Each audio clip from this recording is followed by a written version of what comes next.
Rojihkan, ini namanya mustahil. Macam mana kita nak kata wujudnya alam dengan sendirinya, itu tak masuk akal, kerana dia mesti memerlukan murajjih lain yang mentahjihkan kewujudannya. Boleh faham tuan-tuan? Boleh faham?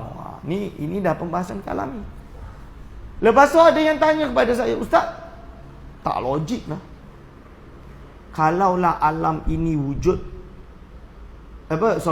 dalil wujudnya Allah Subhanahu Wa Taala adalah wujudnya alam. Kalau alam ni tak wujudlah Allah. Dia kata macam tu. Dia hentamlah golongan mutakallimin. Jawapan saya simple. Yang hentam tu tak baca. Tak baca kitab-kitab ilmu kalam. Bila dia tak baca, maka dia pun salah faham. Cuba dia baca. Ulama ahli kalam mengatakan, intifa'ud dalil la yu'zinu intifa'al madlul. Tidak adanya dalil tidak menunjukkan tidak adanya madlul yang didalili. Memang betul dalil wujudnya Allah SWT adalah wujudnya alam. Tapi ini sama sekali tidak memberi erti tidak adanya alam bukan berarti, maksud dia apa? Dengan tanpa alam bukan berarti Allah SWT tidak wujud. Allah SWT tetap wajibul wujud. Kenapa? Intifa'ud dalil. Tak ada dalil bukan berarti tidak ada madlul. Itu kaedah. Faham? Itu kaedah. Okey, boleh faham? La yajuzu alaihi al-adamu sabiqan wala lahiqan. Tidak harus bagi Allah SWT bersifat adam, tidak wujud. Sama ada sabiqan, terdahulu. Terdahulu maksud dia apa? Dari tidak ada lalu ada. Wala lahiqan, dan juga akan datang. Allah SWT wujud, dia tidak akan berkurang, dia tidak akan hilang, dia tidak akan mati dan lain-lain. Boleh faham? Ini adalah sabiqan lahiqan. Qadimun la awwala lahu. Qadim, terdahulu, yang tidak ada permulaan baginya. Ini adalah sifat qadim. Apakah sifat qadim? Sifat qadim ini salah satu daripada 5 sifat salbiah. Dia menafikan perkara-perkara yang tidak layak bagi Allah Subhanahu Wa Taala. Baru dia menafikan baru. Arti qadim. Kalau Allah SWT qadim, berarti dia bukan hadis. Kalau dia mukhalafatul lil hawadisi, berarti dia mesti bukan mumasalatul lil hawadisi. Kalau dia qiyamuhu bi nafsi, berarti dia bukan ihtiyajuhu ila ghairi ila akhirih. Boleh faham?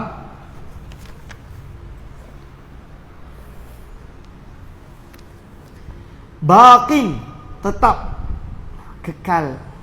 Tetap atau kekal. Allah SWT ni kekal, tetap. La akhiralahu, yang tidak ada pengakhiran baginya. Allah SWT tidak ada pengakhiran baginya. Dia tidak akan sirna, tak seperti kita. Alam ni sirna rosak, ya sirna. Buktinya apa? Buktinya kalau terjadi gempa bumi dah rosak lah. Kalau gempa bumi lebih teruk, akhirnya kiamat. Betul? Baqin la akhiralahu. La yushbihuhu syai'un minal hawadisi. Tidak ada sesuatu pun daripada makhluk yang menyerupainya. Maksud dia apa? Dia menafikan mukhalafat. Dia menafikan mumasalatu bil hawadisi. Ini adalah sifat yang dipanggil dengan mukhalafatul lil hawadisi. Allah SWT mesti berbeza dengan sekalian makhluknya. Berbeza dengan sekalian makhluk. Macam mana Ustaz? Macam mana? Ini disebut falaisa bijirmin. Allah SWT bukan jirim. Jirim tu apa? Jirim adalah berupa terbentuk daripada jauhar. Jauhar ini adalah atom yang paling kecil yang tidak dapat dikecilkan lagi. Itu nama dia jauhar. Atom ini ada law dia, ada undang-undang dia, tuan-tuan. Undang-undang dia apa? Iaitu mengisi ruang kosong. Maka ini mustahil. Takkan Allah SWT itu berupa benda, berupa asyak, benda? Tak boleh. Allah SWT mesti berbeza dengan para makhluk. Wala aradin, dan juga tidak bersifat arad. Iaitu apa? memiliki sifat yang baru datang. Seperti dari duduk nanti berdiri, berdiri nanti duduk. Ini dalil yang jelas bahawa Allah SWT tidak boleh disifati dengan sifat nuzul misalnya, iaitu turun daripada langit. Kecuali kalau dibawakan maknanya makna yang tafwid, menyerahkan makna hakiki kepada Allah Subhanahu wa taala. Boleh faham?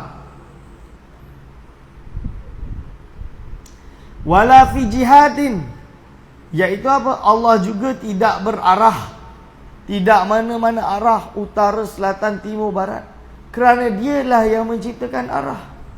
Wala fi makanin, dan tidak juga bertempat. Kita tak boleh kata Allah Subhanahu wa taala berada di atas langit, di arsy dalam keadaan bersila. Na'udzubillahi min zalik. Kenapa? Kerana itu tajsim, kerana itu menyamakan Allah SWT dengan makhluk. Itu namanya tashbih. Kalau kita dah kata Allah ada anggota dan lainnya, ini nama dia tajsim, menjisimkan Allah Subhanahu wa taala. Kenapa bertempat ini tajsim, Ustaz? Kerana yang mengisi tempat kosong itu adalah makhluk berupa jauhar. Allah SWT mesti berbeza dengan sekalian makhluk. Faham? Ini adalah impossible. Wala fi zamanin, dan juga tidak boleh berzaman. Allah dulu tidak Allah sekarang, tak boleh. Faham? Allah dulu adalah bukan Allah sekarang, itu tak boleh. Wala fi zamani wala yatahayyazu, dan juga tidak memenuhi tempat kosong. Boleh faham?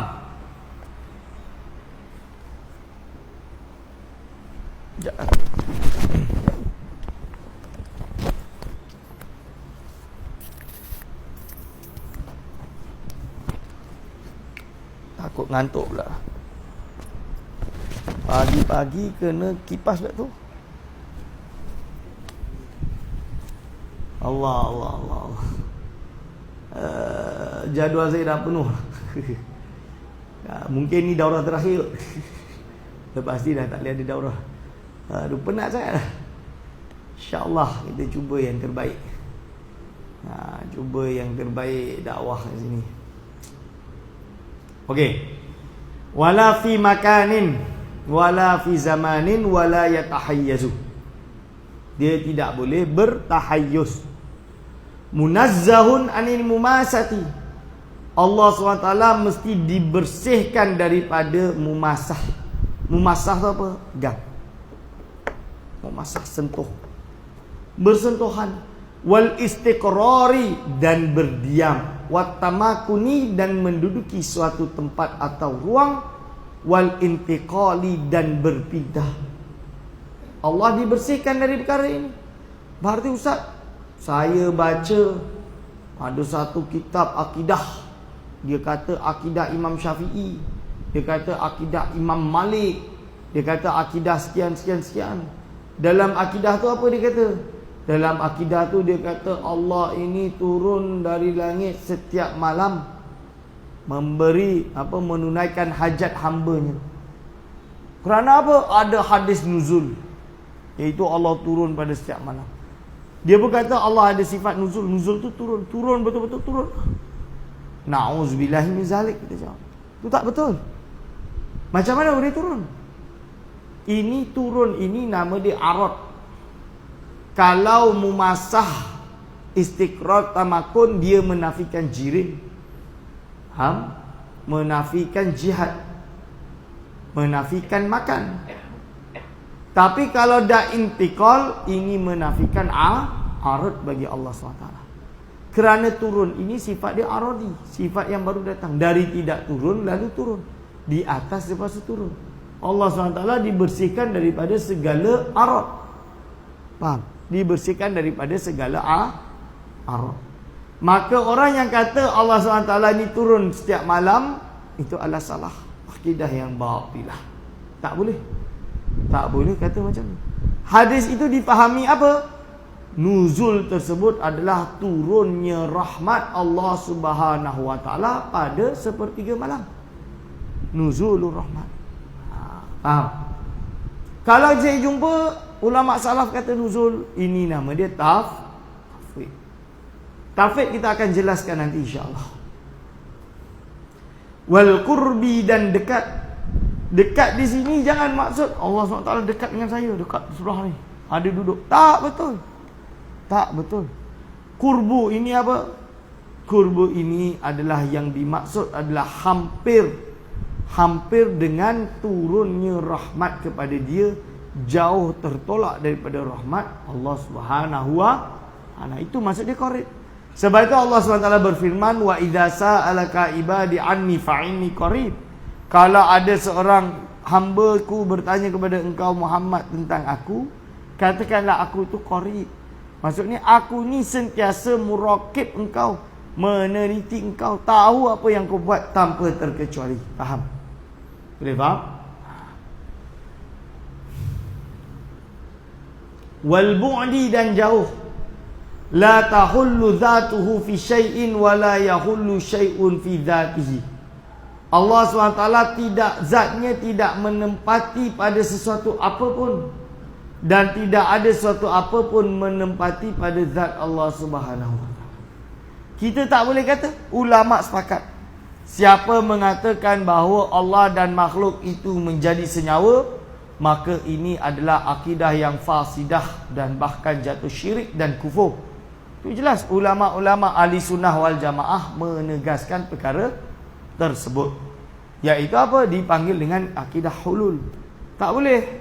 La tahullu dhatuhu fi syai'in wa la yahullu syai'un fi dhatihi. Faham? Wa la yahmiluhu syai'un, dan tidak ada sesuatu pun, bukan, zatnya dan tidak ada sesuatu pun yang memikulnya, dan tidak ada sesuatu apapun yang memikulnya.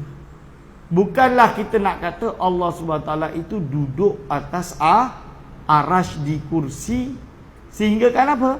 Duduk di atas arash kursi berarti Allah SWT dipikul oleh kursi. Itu adalah batil. Boleh faham?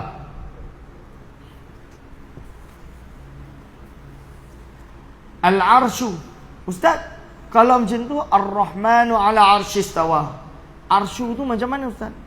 Kan ada ayat Ar-Rahmanu ala arsyistawa. Jawapan dia Al-arshu, arash. Wa ma hawal malaikatul hamilun. Wa ma hawa, dan apa yang menyelubunginya. Dan wal malaikatul hamiluna lahu, dan malaikat yang memikulnya.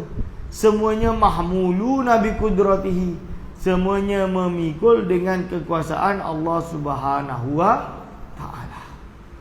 Wa tahta qarihi, dan di bawah bawah taklukan Allah SWT. Wa fi qabdatihi, dan di dalam kekuasaannya.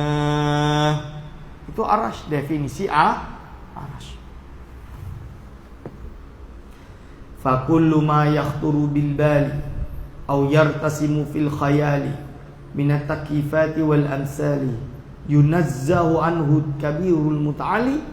Maka segala apa yang timbul di dalam hati atau terlintas di dalam hati, au yartasimu fil khayali, atau terlukis di dalam khayalan, seperti takfiyat macam mana, wal amsal, dan bentuk, yunazzahu Allah Subhanahu wa taala dibersihkan dari perkara tersebut, al-kabirul muta'ali, yang maha besar dan yang maha tinggi. Falaisa kamitslihi syai'un. Dalil dia apa? Falaisa kamitslihi syai'un. Tidak ada yang menyerupai Allah SWT sesuatu apapun. Wa huwa samiul basir, dan Allah SWT adalah zat yang maha mendengar lagi maha melihat. Okey. Qaimun bi nafsihi.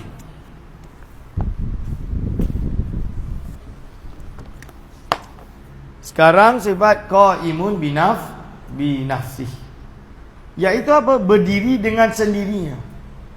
Ai mustaqilun bi dzatihi, iaitu zatnya tinggal. La yahtaju ila ghairihi, dan dia tidak memerlukan kepada selainnya. Fahuwa al-ghaniyyu 'alani itlaqi, dan Allah SWT itu adalah yang maha kaya secara mutlak. Maha kaya secara mutlak berarti dia tidak apa?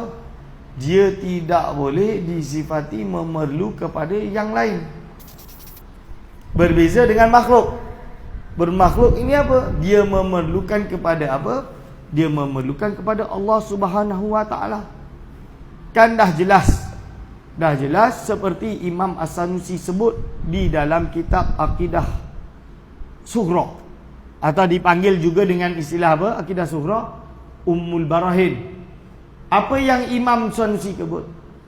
Iaitu wa yajma'u min hadhil aqidati kalimatu la ilaha illallah Muhammadur Rasulullah. Idh la ilaha illallah yadullu 'alal uluhiyah. Uluhiyatillah. Uluhiyatillah Allah ni seperti apa? Iaitu mustaghnin an kulli ma siwahu.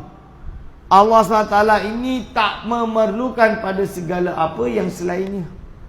Wa muftakirun ilaihi kullu ma adahu. Dan yang memerlukan kepada Allah segala sesuatu yang selainnya. Berarti apa? Tanpa Allah kita tak wujud. Tanpa Allah alam ni tak wujud, dan lain-lain. Okey. Makna lain daripada qaimun binafsihi, maksud makna yang senang adalah apa? Dia nak katakan bahawa Allah Subhanahu wa taala la yahtaju wa la yaftaqiru ila mahallin wala mukhassisin. Tidak memerlukan kepada tempat dan juga tidak memerlukan kepada mukhassis. Tempat tu apa? Iaitu seperti singgasana alam dan lainnya. Allah SWT dibersihkan daripada itu tersebut. Kepada, tidak memerlukan kepada mukhassis. Maksud tak perlu kepada Tuhan lain yang untuk menentukan Allah SWT itu seperti apa. Boleh faham? Ini yang namanya adalah sifatul istighna dengan sifat iftikar yang kita kena belajar dan kitab apa? Iaitu kitab Ummul Barah. Qaimun binafsihi ay mustaqilun bidzatihi la tahtaju ila ghairihi fa huwal ghaniyyu an itlaq. Qaimun ala kulli nafsin bima kasabat. Dialah zat yang maha hidup dan yang berdiri. Bukan. Dialah yang maha kaya secara mutlak, yang meneliti pada setiap segala jiwa yang ia usahakan. Fahuwal hayyul qayyum. Dialah zat yang maha hidup dan yang maha berdiri sendiri. Itu dalil nakli dia. Wahidun fi dzatihi.